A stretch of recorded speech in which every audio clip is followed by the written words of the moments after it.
سڵاوتان لێبێ خۆشەویستان، هیوادارم هەمیشە لە خۆشیدا بن.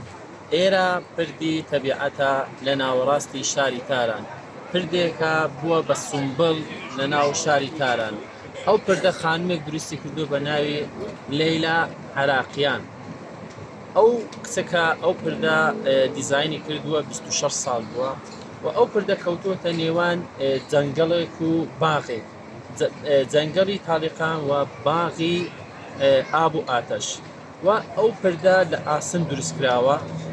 ئەو وەسێ تەبەقەیە ئەگە سەیریکەین، و زۆر بە شێوەیەکی دیزایانی جوان دروستکراوە، وا دروستکراوە ئەگەر زلزلەش بێ حەفت پلەی ئەختەر بێ تەئسیر لەو پردە ناکا و زیاتر لە 100 ساڵ دەمینێتەوە بێ ئەوی هیچی لێبێ.